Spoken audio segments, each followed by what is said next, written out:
Welcome back, ladies and germs. Favorite podcast back on 284 episode. Nice. My name is Jay. All the way to my right, I have my co-host Eddie. Behind the camera, we got Miggy. Yo, So, we started a stuffing his face conversation. with Pop Tarts right now. Yeah, stuffing his face with Pop Tarts for sure. So, we had this conversation right before the episode started, and I would like to carry it. Or, hey, Miggy, jump on ChatGPT real quick for us. So, we're talking about like injuries, and I had this crazy idea which I didn't get a chance to ask. So, I'm going to ask ChatGPT right now. In terms of pain, what's worse, a badly sprained ankle or a broken ankle? Um, what is what will put you more on bed? What will make you bedridden more? Let's see what it says as far as the broken ankle. Severe sprain can sometimes feel just as painful or worse initially.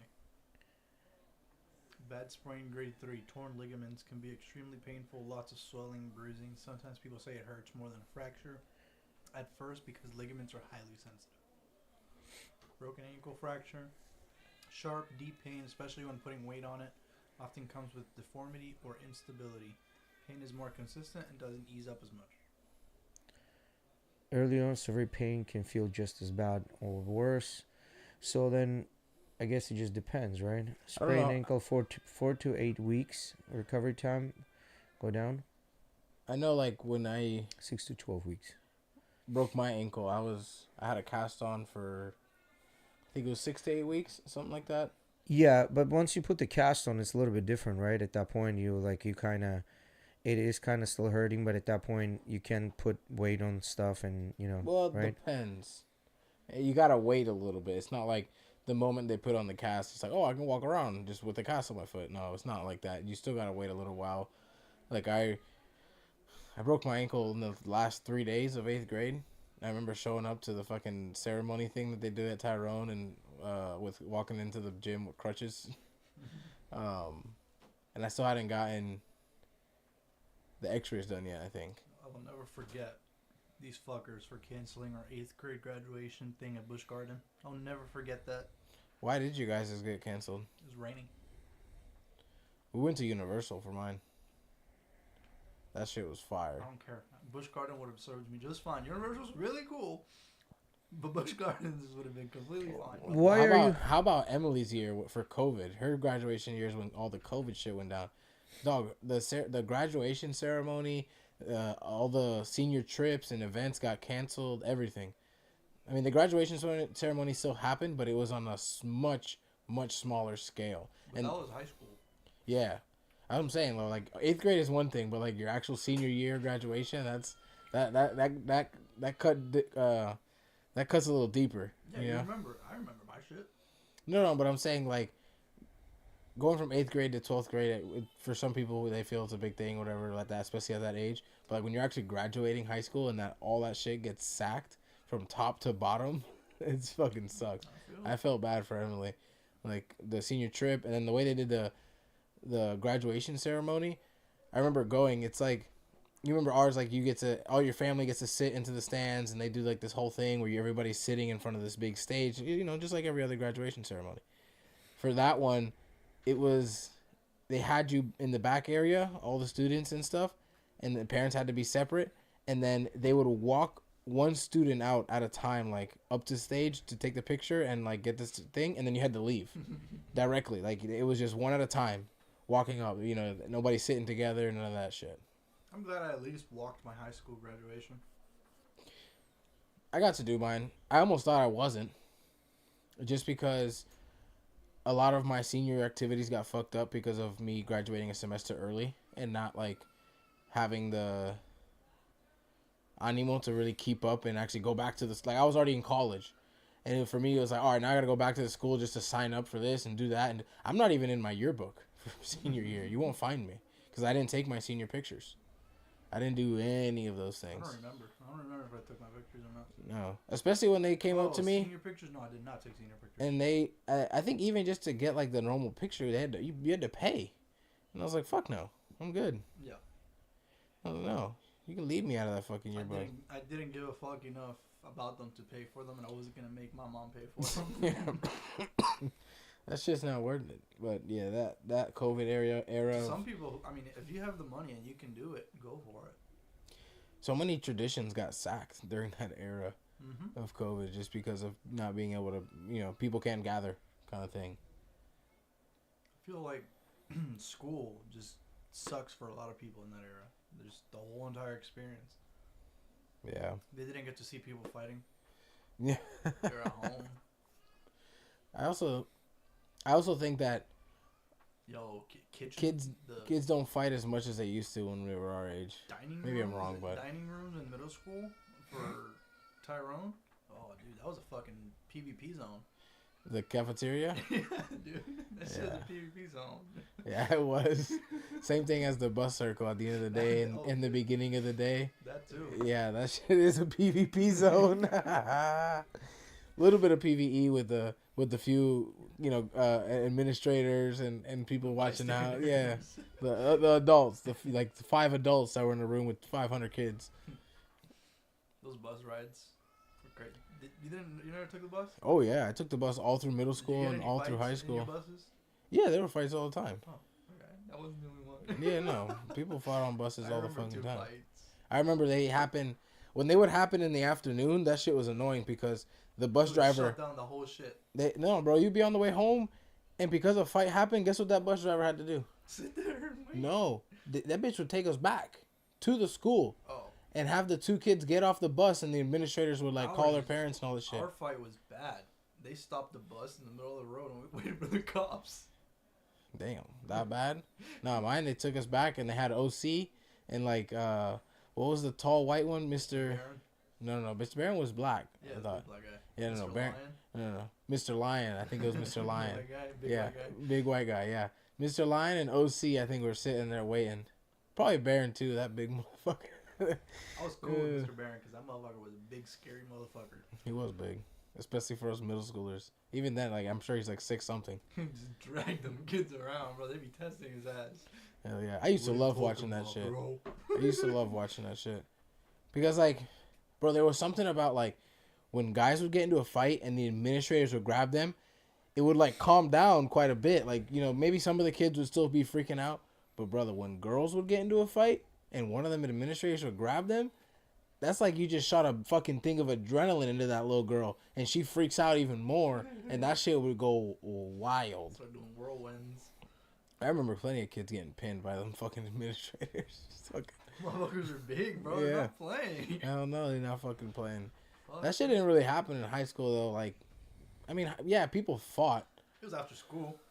Do you remember Lester, I think his name is, Asian kid? Tall, skinny Asian kid? I think. Oh my god, I'll forever remember this fight. There's a video. I didn't see it in person, but there's a video. He hit this kid so clean in the fucking jaw, and it was fucking great. It was fucking great. I remember a lot of people in middle school were fighting and picking people up and dropping them. Very dangerous shit.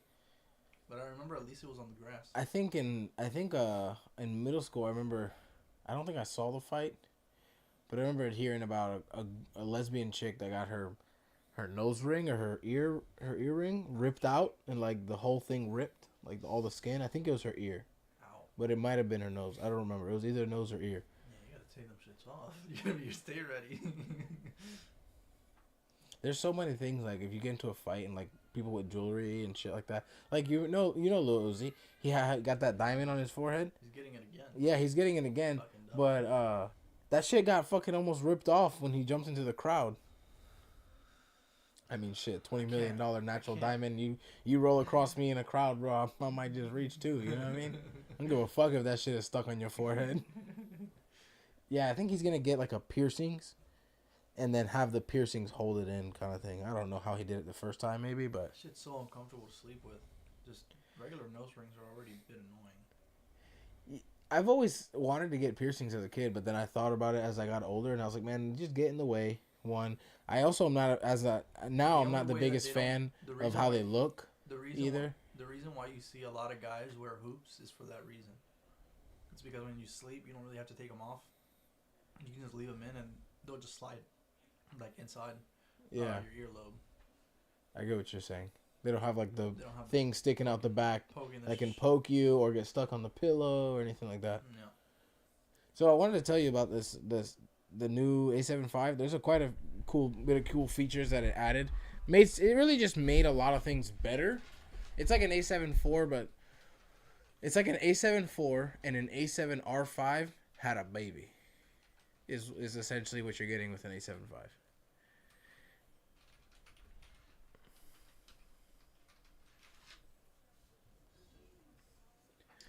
Let's see if it picks up this sensor thing I was talking about. Yeah, the AI. Yeah, AI autofocus. Better readout speed, It- less rolling shutter. It can do 30 FPS like burst for photos. Versus like any of the other like A7 line besides the A1s and A5s were all limited to like 10. So you're pressing the button and it just shoots 30 frames. Yeah, it'll shoot 30 pictures. Yeah, you need a CF Express I card. can't even do the quick enough. No, it does it electrically. It's not a mechanical shutter. So That the noise that you get, even from my camera, like if you put it to 10 FPS, that noise that you're getting is an artificial noise. They're making that through the speaker on the camera, which I think you might be able to turn off. Well, back then the DSLRs, you would shoot a picture and it would be Yeah. recoil. Well, because you had to have this whole mirror that would move out of the way, and then the whole shutter actuation, and then the shutter closes, and then the mirror moves back. Recoil. How much recoil you got on that Canon?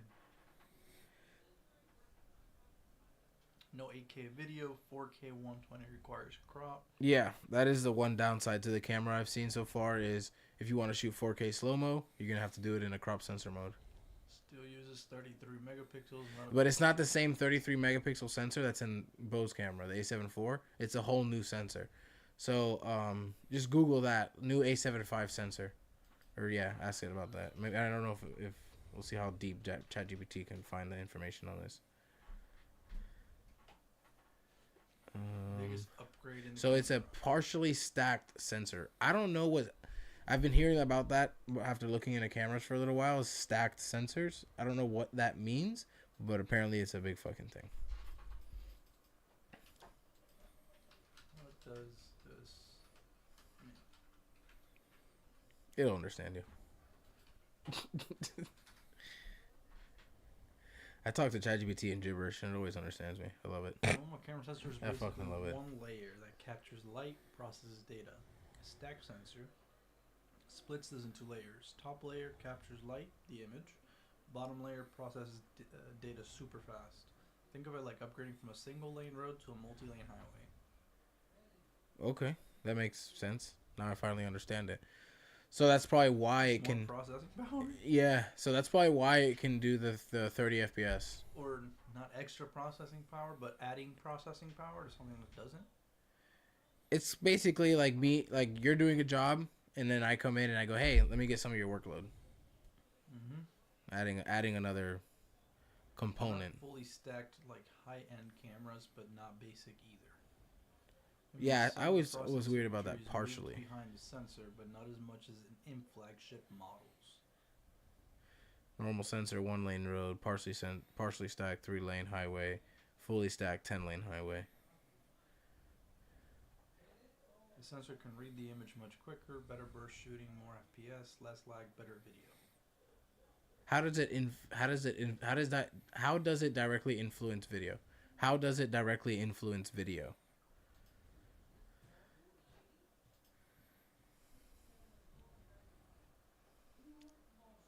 Rolling shutter. What can you give us a? I kind of have an idea of what rolling shutter is, but after this finishes, give its explanation. I'm gonna ask it what's rolling shutter.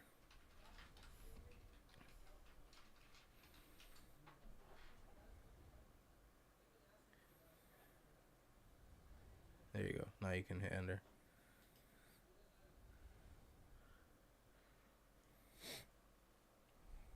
Most cameras, including Sony A7 series, don't capture the whole frame at once. Instead, they scan the image top to bottom, Yeah. line by line, so each part of the image is captured a tiny fraction of a second apart. Why that causes problems. If something moves while the camera is scanning, the top of the frame is captured first, the bottom is captured slightly later. so they don't line up perfectly. But it looks like jello effect, wobbly, shaky looking footage, common in handheld video, bent lines, poles, walls, or door frames look curved when you pan. Skewed motion, fast moving objects look stretched or tilted. Okay. I feel like I haven't really noticed that. Maybe it's because I haven't seen different footage to kind of compare. You're not really panning like that though. Panning. Yeah, like it's talking about you see it most like when you're panning. I pan all the time for like boat shoots. Yeah, but you're doing like in slow motion, like it's capturing shit faster. No, in a way. I do it in both. Like if I'm doing a pan, like what I'm trying to say is that you're gonna notice that a lot more in regular video than in slow mo video. Mm-hmm. And when you do your pans, you're doing a lot more of them in the S&Q mode. So yeah, you're probably not gonna notice it because you're not looking at that as much. I've been recording more in S&Q. It's something that Austin advised to do, and it is a better thing to do. Like for example, like if I'm going out on a boat to do fishing stuff, the only time I'm doing S&Q is for cinematic shots. Like, you know, tight of the guy reeling, or like doing like a focus pull coming around a corner and then pulling focus on the person reeling, like, you know, through the center, like on the other side of the center console, like you pan around. Besides that, all real time. The reeling, the hookups, everything real time. I think I've seen that it does look better. When videos have as least amount of slow motion as possible, it can look really fucking good. When they have the least amount? Yeah. But I thought you said you are trying to get more S&Q. No, less. Okay. Less S&Q. Less S&Q.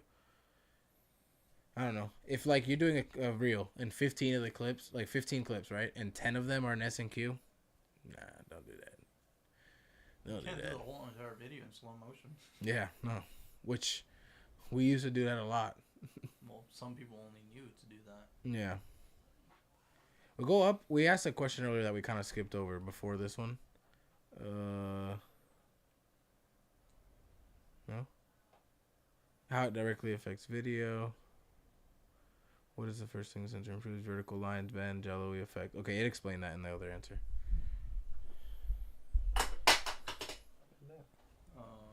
Jay, what's up, man? Listen, if I don't have anything to contribute, I'll just keep quiet. I don't know what the fuck you all talking about. I completely understand that rule. But have you seen the news? So y'all know I switched kind of to Perplexity because I get basically different types of AI and stuff like that. And you have news section on here, right? So I was looking at the war efforts, and there was one interesting one. Have you heard anything about it, Miggy? Because I know you've been keeping up on that. For the war? Yeah. For the world, yeah. I'm gonna try to find it in. The two guys were killed.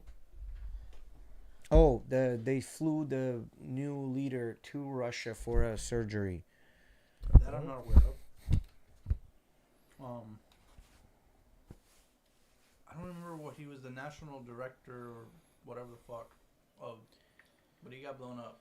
And then Israel claims it killed Iran's security chief Larijani in overnight strike. That dude. So they are fucking him up like bad and fast. And apparently this Korean company is making $500,000 a day by transporting oil. There's opportunity, you know? Why not take advantage? Yeah. There seems to be like the only ones really making some sort of a money. Have you guys ever watched the show Landman? It's just asking. This is about a guy that manages like an oil company in Texas, like in the fields they have there. Crazy. Highly suggest if you want to watch a good show. So Gulf State report new attacks after Iran threatened UAE ports. Israel kills Basij chief and 300 commanders in overnight strike on Tehran. Trump says U.S. will leave Iran in the very near future. And there's something that Trump said that he will be honored to take Cuba, some shit like that. Yeah. He's been saying shit like that. But as time happens, I heard you guys had a big power outage, right? they've been out. Now they're completely out. Like infrastructure is fucked. You know how they've completely. been saying Cuba's out of gas. Cuba's at it again. No, they're out. They're blacked out completely now for 2 days.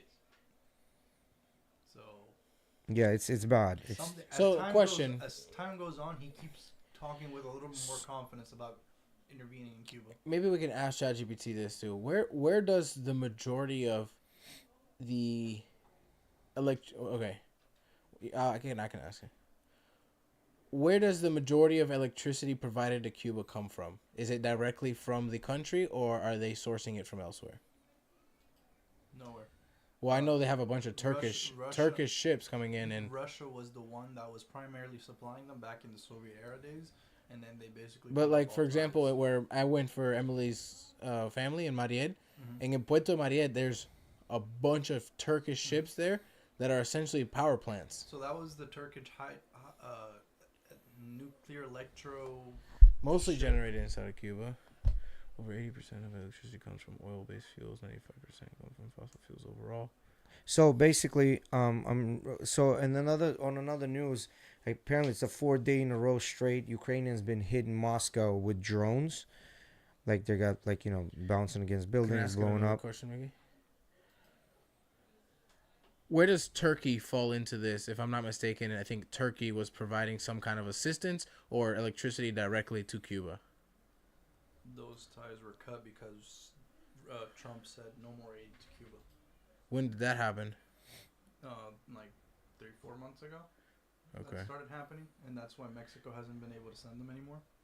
So go to the top. It said something. Let me see. Oh, up top. Yeah. So what Turkey actually does for Cuba's power, Turkey through a private company helps Cuba via floating power plants, not direct electricity export.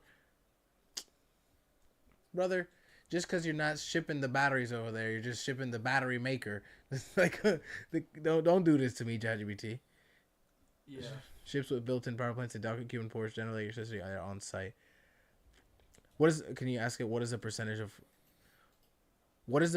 of electricity that was coming from these floating power plants? Quite a bit. I would assume, right? I'd say probably like 40 to 50. Yeah. 25. That's still a lot. It's a big chunk. Yeah. Widely reported estimates when the ships were operating. When the ships left, they definitely felt it. Right. 1 out of 4 lights was powered by the Turkish ships. Yeah. That's a lot. And, I mean, they stopped remittances to Cuba a while back ago. When Trump first took office. Joe Biden still kept those sanctions or whatever the fuck you want to call them on him. And then they slowly started getting even harsher now with any country that gets involved with them. Bam, tariffs. Huge tariffs. Or no business at all. Okay. This is a very complicated situation to kind of wrap your head around, huh? Yeah, Bundy. Cuba fucked up. Well, not Cuba. I'm saying our influence on it. Slowly, yeah. I mean, it started as Cuba claims it's the U.S. fault for having this embargo, but the U.S. still supplied Cuba with food and medication. They just weren't doing any type of investing. They weren't doing any type of like market trades per se. Nothing's going in, nothing new. If there's no investing into the country, and they tried communism, which was to create everything in country, obviously that doesn't work. You need some type of help because your country can't create everything. They're not good at everything. They're good at some things. And Very few countries survive being self-sufficient. They Almost none. Small like that, They tried relying. Yeah, small like that, especially not. They tried relying too much on tourism. Who? Cuba? Yeah. Cuba ain't got no tourism. When they did. But then as the U.S. started cutting, you can't go there anymore. You can't buy shit from there no more. No more income. Yeah, but Cuba doesn't really have anything to offer besides tourism. It's like Puerto Rico. It doesn't have really to offer anything besides Very tourism. rich in culture. Well, yeah, sugar, you get sugarcane, tobacco from Cuba. yeah, but that sugarcane and tobacco, they don't nearly produce enough because the Dominican Republic does it like anybody in that region does it. Yeah, we all do it. Yeah. The whole Caribbean So fucking one little makes island, tobacco and yeah, one sugarcane. little island closes on sugarcane and tobacco. Everybody Well, else. not still one little island, the biggest island there. That is something to No, recognize. I understand, but at the end of the day, it's like saying, "Oh, well, if Colombia stops producing coffee, we don't have coffee anymore." No, you still have Brazil, you still have Ethiopia, you Right. still have, you know, It's so easy to take Cuba, bro. If they wanted to take Cuba, they could take it tomorrow. there's no strategic, like, there's no, the only way. They have the base there, and then they have Puerto Rico on the side, and then they have Florida on the north of them. Yeah, but the thing is with Cuba, in order for them to take Cuba, there has to be a benefit behind it. I don't see a single benefit behind taking Cuba. Cuba will become Not the next. having communists in our backyard, maybe. We've had the communists since the 70s. Yeah, but still, it's that's a part of it. No, I don't think they're that worried about communists there because Cuba's infrastructure is so fucked. Even if the Russians decided to like place shit over there, it would literally either get torn apart, parted out, sold out, or something. Like it would just not survive. Russians were the only ones that were still going to Cuba Yeah, on tourism, and they stopped going now. yeah, because the infrastructure is so bad. Like there's nothing, like the basic things of like even food is not there. You know what I mean? So how can you sustain that? You can't. You go to a restaurant to order your food. As you're ordering food, the power goes out. Yeah. So even that, okay, fine, whatever. Open the windows, we That get happens. fresh air in and some light in, right? We're at a bar, power went out, but guess what? Motherfuckers went in the back. Hung generator. They gonna make their money. Well, yeah, no, that's true. There's as long as there's gas there, right? Like now there is no gas, so they can't even hung that thing, right? So Yeah. so the thing is, okay, well the restaurants, that's fine. They open the windows, now you have daylight and whatever. You're good, right? But how they cook the food with no electricity? On fucking fire outside, out in the back, in a barbecue, some good old fucking wood. Yeah, well, there's no out in the back in the middle of fucking That shit's, little in that, Havana. that shit's about to start looking like Haiti soon. It No is. trees. It is, because I'm sure people have been fucking chopping them bitches down to keep some sort of a, Who's gonna stop me? yeah.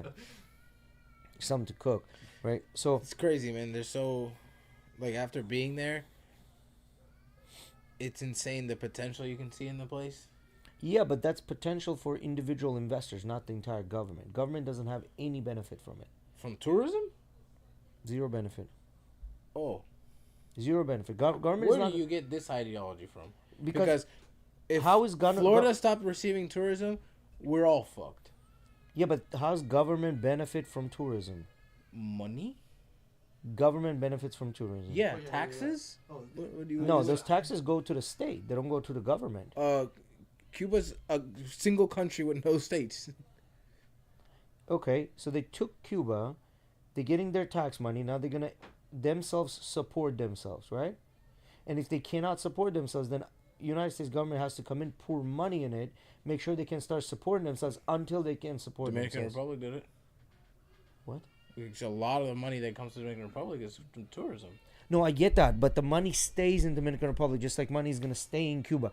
United States directly will not benefit from Cuba. You're talking about that the United States. correct. I was talking about Their the government of Yeah, Cuba, no. Their government will benefit, but for United States to go and liberate Cuba, there has to be a benefit to United I States think for that. strategically, if they could expand Guantanamo Bay, or not, is it Guantanamo? I forgot. Yeah, it's Guantanamo. Okay. That's where we tortured all the people back in the day. If they expand Guantanamo Bay, that would be beneficial for them.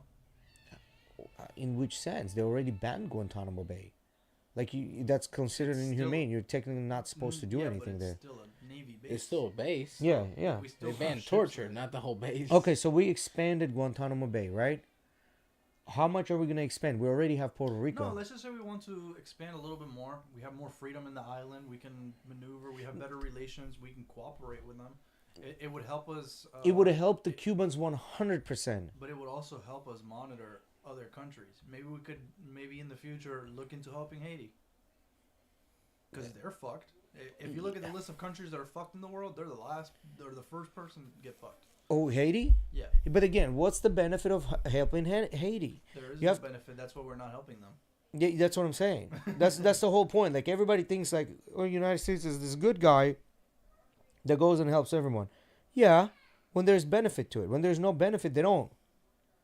Like the whole thing, I think this is what's going to happen. The whole thing that he went in and signed the treaty between Armenia and Azerbaijan, where they stopped kind of fighting and created a corridor, because he wants to reroute oil through Iran, through that territory. That's why he did it. Otherwise, he wouldn't have done when that. I Googled, does the U.S. benefit from tourism in the Dominican Republic? It said yes, the United States benefits significantly from tourism in the Dominican Republic, primarily through a robust, mutually beneficial economic relationship, high visitor volume, and substantial investment, with Americans making over 50% of all international arrivals. So Americans investing and making money. No, and it's also saying like the 50% of the international arrivals, meaning 50% of the people that go there are Americans.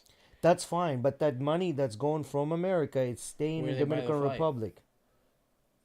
That's fine. Where'd they buy the flight? Yeah, but they buy it here. Yes, but you're missing the big point. The big point is that United States directly as a government does not benefit from somebody going to another country and giving their money away.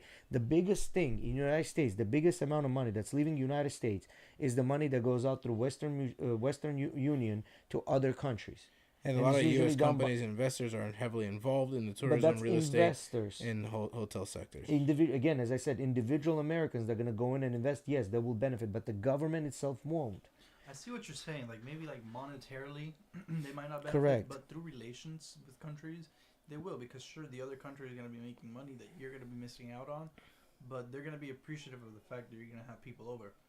Now, you could also say that they could also benefit from buying food, drinks, things that the tourists would want to experience and want to have on their vacation. Again, this all sounds noble and nice and amazing, but direct, like, okay, the whole idea of Venezuela, them going and fucking taking Maduro, is because of the oil. The whole idea that they're going to Iran is because of the oil. It's not just because of the oil. Oil might have been the main reason that they went there for it, but there's a lot of other things that are also getting done by just doing that one thing that they did, right? Whether it's liberation of people, now they look good in an international world, in front of the world, where all the Venezuelans are cheering, saying thank you very much to the United States for coming. That's the PR part of it, right? Another thing is, now there's so many things involved in this, so they went in with this idea, and the byproduct of that was this. The same thing with Iran. They went in with one idea. The byproduct of that is getting the oil, the contracts, getting the helping Israel out, because Israel being an ally, whatever, blah, blah, blah. It's like, right hand washes the left hand. But with Cuba, we don't have anything. And we've been able to control that communist regime since the 70s, for them years, 70 years now, right? 50 years. I don't know. That's what I'm saying. Unfortunately, we're not deep inside there, but I mean, all I can make is assumptions. Obviously, there's something that they could get out of it, whether it's some type of money from tourism or, again, from benefiting from better relationships. They can get things to be done for them. They can justify. They can get them to make sugar for them. Well, the sugar is already being made, and sugar is in a world market that's traded as a commodity, right? So it's a little bit different than just making sugar. Like, the sugar doesn't make as much money as oil does. Sugar is not going to determine the world dominance, right? The bottom line is, but again, you can't look at it completely as like this huge ultimate goal. Cuba, admittedly, is a fucking shithole. It is a fucking shithole at the moment. It's bad. It's bad there. But the thing is, it doesn't mean that it can't get fixed. It can. I think the but US it can has get more fixed than for enough money who? to get that shit started and going. Everything I'm seeing for who? Is a very contradicted to what you're saying on the U.S. government benefiting zero from Dominican Republic's tourism. Well, how is United States government directly benefiting from Dominican Republic tourism? Well, a lot of things. It's like saying here. Investment returns, export opportunities, economic cooperation, travel infrastructure, security and stability. Those are just the... What is that percentage that we're talking about? Percentage of what? What is that percent of all that, of the United States government exports that we're talking about to Dominican Republic? What, so just because it's a small percent... You're talking about a small island. You expect it to do big numbers? No, that's my whole point. But it still helps. Helps in which way? Our government. It doesn't help our government. Okay, well, according to you, according to Google, you're very wrong. Well, according to Google, that's fine. I'm very wrong. Google has to present it to you in a very. They're not gonna come out and it has to present it to you in a very PC, politically correct way, right? They're not gonna come in and say, Why is this? How is this PC? We're talking about a country, Dominican Republic. Why is Google gonna be PC to me about Dominican Republic? because that's what Google does. Google gives you PC answers, politically correct answers. What is politically correct about this? It's Why is your opinion politically incorrect? Why I don't understand. Because why my this opinion is factor even comes in. Okay. Politically correct answer is for you giving you all the benefits of things, right? Politically incorrect answer is by saying, hey, listen, there's no fucking. If tomorrow Haiti attacked Dominican Republic and took over the Dominican Republic, U.S. is not going there to fucking liberate Dominican Republic. They're just not. The reason it's not like that is because I can tell you this, with Armenia and Azerbaijan, it's the same fucking story, right? Because Turks are friends with Azerbaijan, and United States has bases in Turkey, and Azerbaijan wants to take over the Armenian lands, right? And no one has gone for years and years and years, has done anything about it. The only reason they did something about it, they opened the corridor, because I'm thinking is because they're going to reroute pipes through Iran that's going to come cross through there and then supply Europe. That's why they did the corridor. That's why he made them sign the peace treaty. Because Armenia itself as a country doesn't have anything to offer, such as any kind of resources or anything like that economically that United States government can benefit off of. Now, if that happened to Turkey, United States will be there because we have bases there. Still really didn't answer my question. What about the two opinions makes one politically incorrect and because not that the other? paints United States in a bad light, meaning it shows United States as the big bad guy that's always looking for a benefit when they're going to help someone. That is not a PC answer. Still doesn't really make sense to me. How is the U.S. not benefiting from tourism from Dominican Republic? Put the U.S. Okay, in that I'll light? explain it. I'll explain it this way. Yes, there are people from United States that are invested in Dominican Republic. Majority of the time, these are multinational corporations that do their taxes in different areas, right? They could be doing it in Ireland. They could be doing it in different areas, right? So even if they do pay some sort of taxes, now you can have the idea of saying, okay, well, there's tax money that's coming into United States government in the form of federal taxes, right? But majority of these corporations don't end up paying any taxes. We got Amazon's case. We got all these people have accountants on deck. The whole idea that Apple was forced to bring their company back to the United States because they created a company in this tiny area in Ireland where they were only paying, I think, like 3 or 5% in taxes. Then they made them to come back because they were literally, the United States government was losing $200 billion in taxes, right? So these are multinational corporations that own all these resorts, that own all these imports and exports. Now, you and I could benefit from it. Let's say we establish an import-export company, you and I could benefit off of it, and then the government will take a certain cut off of it. But then if we open a company in Bahamas, for example, right, that's doing this, now the taxes are not even coming through. Now with the big corporations, these taxes are not coming through. Now on a flip side, what's happening? Immigrants that live in the United States, Dominican immigrants that live in the United States, will use Western Union to send United States money to Dominican Republic that gets spent in Dominican Republic. So actual money that's for United States, they're taking it from this bucket and putting it to another bucket. That's decreasing the amount of money in this bucket, which is United States. $33.4 billion was the total goods and services traded between the country. It's traded between the country, between United States to Dominican Republic. Now, which one of it was, how much of it was export and how much of it was import? Do you see what I'm saying? I'm looking for it. Huh? I'm looking for it. Yeah, and how much of the tax money came to United States from that $34 billion? You have to look at it that way. And then after that, now, if Dominican Republic, Cuba, or any one of the islands found a little bit of oil in there, best believe United States would be the first See, one. but my issue is, from what it sounds like, is you're taking the situation and the facts being given to you, and you're just applying your logic and saying all those facts are bullshit because you're just being PC. I'm going to look at it and apply my logic.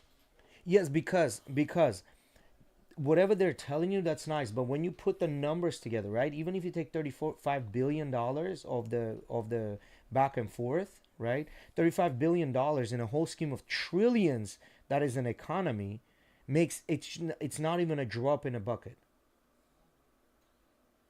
Our current deficit is $34 trillion, but our whole... So if we don't give a fuck about it, then why do we do it? Which part? If it doesn't benefit us at all, why do we do it? Because, why do we trade with them? Because individuals like you and I see an opportunity and they go there. We start making money. By default, United States benefits by recovering taxes from that. So they benefit. Yeah, but that benefit, what I'm saying is not $35 billion is not worth raising an $800 billion war like they're doing with Ukraine right now, they're doing with Iran. You think it would cost $800 billion to take Cuba, bro? But it won't. Let's say let's say it won't. Let's say it costs $36 billion. Let's say it costs... It ain't even going to start with a B probably, bro. It will. Have you seen the prices Take of rockets? Cuba? What rocket? They don't... Rockets? Yeah, but then, okay, so you took Cuba, right? You took Cuba. How much money do you have to funnel into the infrastructure to build it back up? That's all That's going to different. make That is you a money shit as ton of well. money. We will know that the money gets back to us. Okay, cool. You know that. Come on. Now, who's got that kind of money to invest? We do. The Cuban, Clearly. the Cuban people who ran out of Cuba but still would like to go back. I understand that. Okay, that's And cool. they do invest, but they won't invest too much because then Again- it'll get taken. Again, that's a drop in the bucket. Who are the biggest players when something goes down, such as a war, something takes over? Who are the biggest players that go in and do this? BlackRock, right? Before that, it was Halliburton. Now it's BlackRock. Now, for BlackRock to go in and start rebuilding Cuba, BlackRock has to see some sort of a benefit from it. So if BlackRock sees a benefit from it, then yes, then they'll push the United States government to go take over the Cuba. I think if you just needed an example of how profitable Cuba can be, just look back in time. Back in the, what was it, 40s, Mm-hmm. 50s, not 59. Fuck that year. What was the biggest production back in then? What was their biggest That's a good exports and I can't imports? give you a specific answer because Yeah. there was a lot of Click on it. What was the biggest exports and imports of Cuba? Break it down by export and import when Cuba was doing good before all the dictatorship. I mean, Cuba's always been under a dictatorship. Even Batista, which was working with the U.S., he was still a dictator. Yeah, but he was working with U.S., right? So it was like more U.S. prone. Okay, Yeah. exports. Okay, sugar, tobacco, citrus, coffee, minerals, nickel, rum. 7% of our exports revenue, largest single export mainly sent to the U.S. Okay, cool. Sugar, great. Go down. All right, cool. Now give me money-wise and how United States government, click on the thing. Give me all that in dollar amounts and how was United States directly benefiting from that versus the alternatives that the United States government had. So we'll see now, total exports of approximately 470 million went to United States, about 60% of total Cuban exports, right? That's nothing. Sugar accounted for 82% of Cuba's total exports, which means about what, $300 million, a little over $300 million. 1950s. I understand. They can't increase their production. There's only so much land you can plant sugar But I'm on. saying that value is from the 50s, right? So put that in today's money. Yeah, okay, so we can just Also, let's say push it. Another thing that you also have to account for is the fact that the population of Cuba is not that big. Let's say it was 11 million back then. Right now it's probably sitting around 8 million, around there. So look, wheat, rice, lard, pork, machinery, industrial equipment, fuel and manufacturing goods, total 557. Let's just say that's $1 billion. Now, let's double double it. Let's triple it. Well, 1.5 billion. Let's quadruple it, 2 billion. Let's see. You know what I mean? So, how the United States benefited.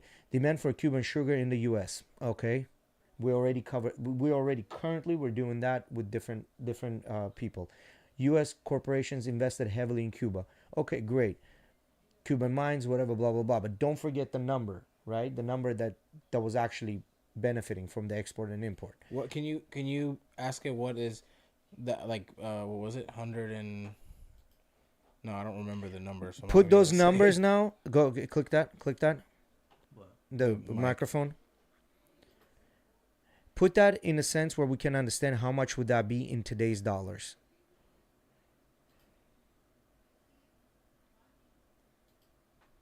So this will give you a little more an idea. All right, cool. So $100 in 1988 was 1,120. So it's a 10x, right? So go back. Okay, so there you go. 5.5 billion in goods to the US. Cuba was buying 6.3 billion from the US. Okay, so today's dollars, Cuba would be buying 6.3 billion from the US. Now, how much of that 6.3 billion dollars that would be from producers in the United States that would send it over to Cuba, right? Which they would make 6.3 billion dollars from it. Now, after all bills are paid, this and that, the third, let's say they're operating at 20% profit. On a 20% profit, you're looking what? $1.2 billion, and $1.2 billion, what, $400 million in taxes? Right? If everything is done correctly. But you also guessed on the initial number. What did it say actually? 5.5 billion in goods. Cuba was buying 6.3 billion from the United States in today's dollars. 6.3 billion in today's dollars. Do you see like what I'm saying? These numbers are like if we're going to recover 6.3 billion dollars, what should be our initial investment in it with the war efforts plus rebuilding efforts to get the country to the point where it can be rebuilt, and then for us to recover the money that we just send over there? You know what I mean? I think it would profit. How 6.3 billion, and that's in 1 year. I understand, but how? You think it's gonna cost more than 6.3 billion for us to go in there? Yeah, and do our look, thing? Iran cost 6 billion in Venezuela cost U.S. taxpayers $3 billion. Iran cost 6 billion in 2 days, and it has been longer than 2 days. Yeah, Venezuela cost 3 billion, but you know how much money they're gonna recover? Much larger countries, though. Yeah, but exactly. But how much money they're gonna recover from that? No idea. From Venezuela, a lot of gas money. A lot of gas money. We're talking about trillions. They're not looking to 10x. They're looking to 1000x this shit. You understand what I'm saying? Like, United States is not this nice guy. The United States doesn't play nice. Ever. The United States never played nice. Doesn't matter I what. don't think anybody's saying that. Yeah, it doesn't matter whether it's a Democratic or a Republican Party. No one plays nice. Thanks. It's a nice watch. I like it too. You know what I mean? So the bottom line is, I just don't see the financial benefit behind helping Cuba. I want to help Cuba. I want to go to Cuba on vacation. I want to see the beautiful Cuba that it could be. It's going to take them 10 to 20 years to bring it back, even to look anything remotely like what Punta Cana looks like. You know what I mean? I don't know, bro. It might be a while. Yeah, it might be a while, actually, because you got to build the roads, you got to You get might the as well- infrastructure going, you the might as electrical well- grid going. You might as well just break down the whole entire fucking city and start all over again. No, this could be done by, let's say Duke, right? Pushes lobbyists towards the government. BlackRock pushes lobbyists towards the government. Bunch of companies push the lobbyists to recover all this shit. If you get a lot of private investors or people like Duke and shit like that in there, they're gonna make a shit ton of money because Cuba needs a lot of infrastructure, a lot of plumbing, a lot of electricity, any utilities they need bad. They have more doctors probably than plumbers. They do. But then again, then what do you make out of Cuba? Do you liberate Cuba, make it its own government, or we make it like Puerto Rico? See, like, there's that also. Like, how do you go about it?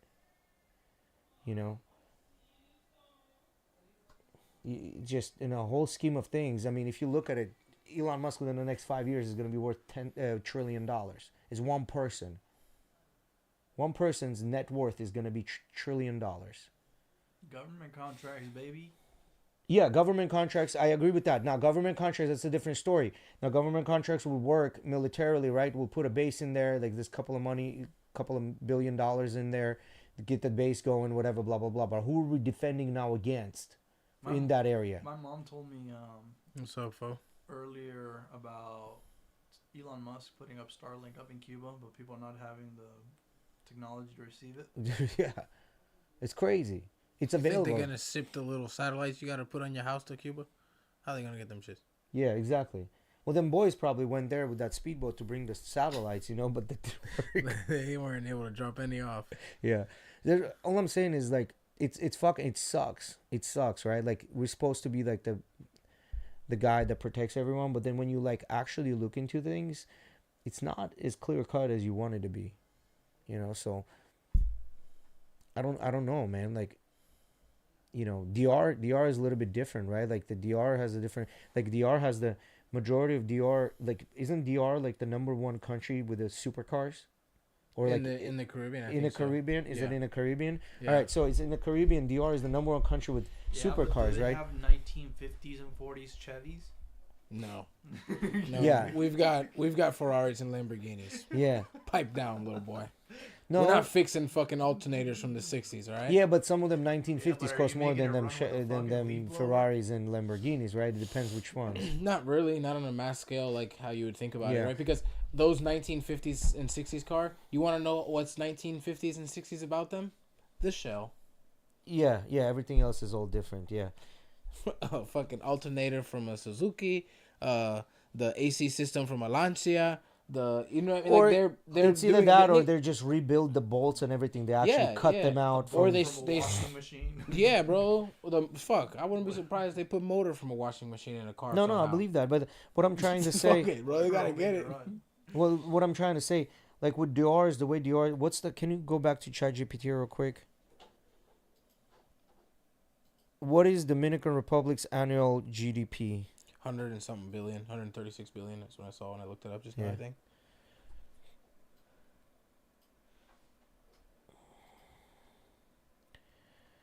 So, my question here is going to be a very interesting one. 124 billion. So, $124 billion in GDP, right?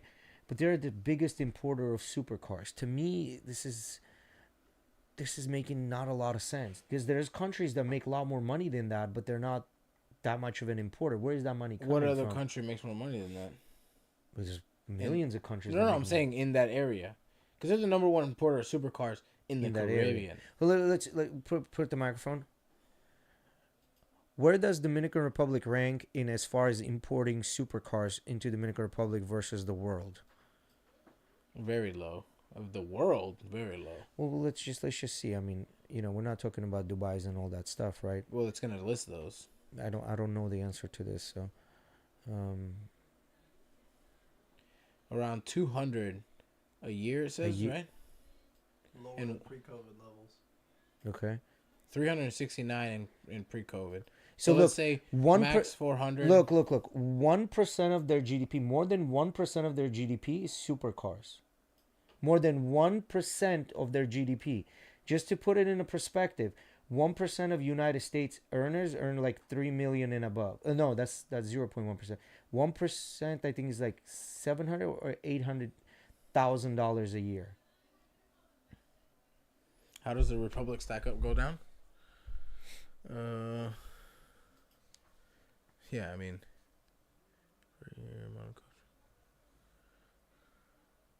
It does import supercars, but in modest numbers. Okay, cool. I understand that. United States registered that many Mike, supercars. please. Where does it rank in the Caribbean, and then where does it rank in South America?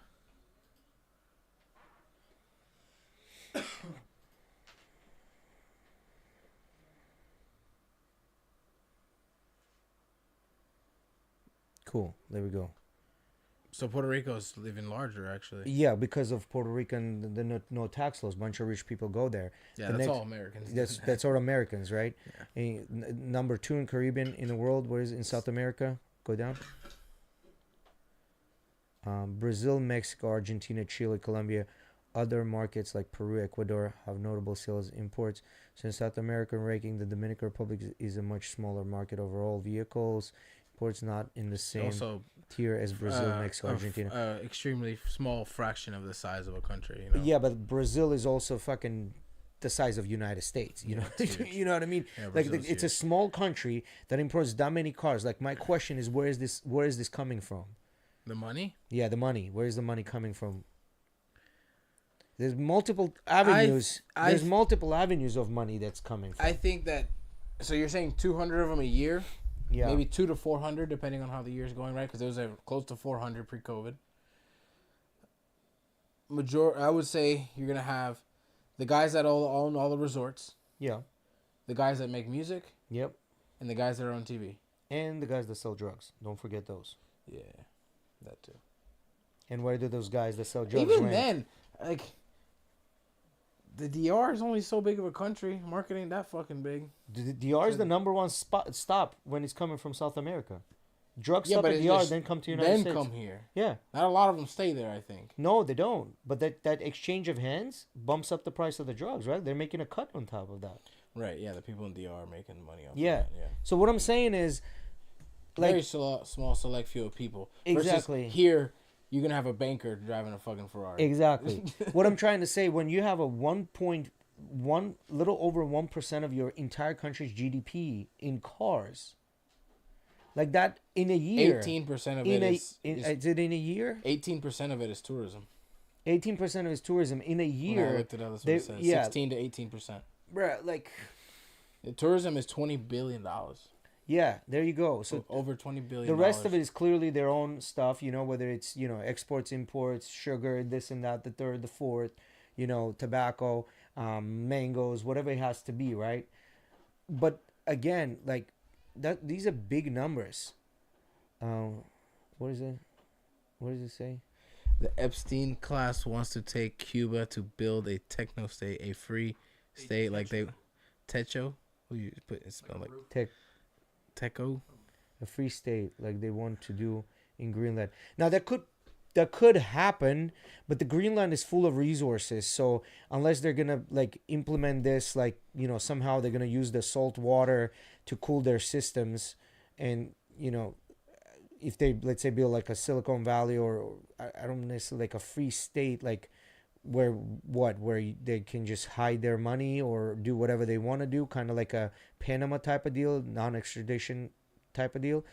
Now I can see that somehow working, but the United States government is not going to dump all that money and then build that and not cover it up. Like, just government is very leaky. They won't be able to do that and then cover it all up. You guys ready to wrap it up, son? Yeah. What is this you're looking at, Miguel? Just looking at the mafia in Cuba. They at one point had flown Sinatra over to sing for them when the Jewish mafia met the Irish mafia. Yeah. Or Italian mafia, sorry. To Cuba. They met. I don't remember what it was for. Oh, it was to create the Cosa Nostra. It was to kind of like separate the different mafias and different families. Well, as I said, it'd be good. It would be nice if the United States takes over Cuba, but it will be a side mission more than, like, it would be a side quest. Oh, we're on the way back. Let's just fuck them up and take that over too. You know what I mean? Type of deal. Like, why not? It's kind of like you done took the lunch from everybody and there's like a half a cookie left and you're like, fuck this, you're not eating this cookie. I'm taking this too. You know what I mean? Unless it's that type of a deal, I don't see how would the United States even go there.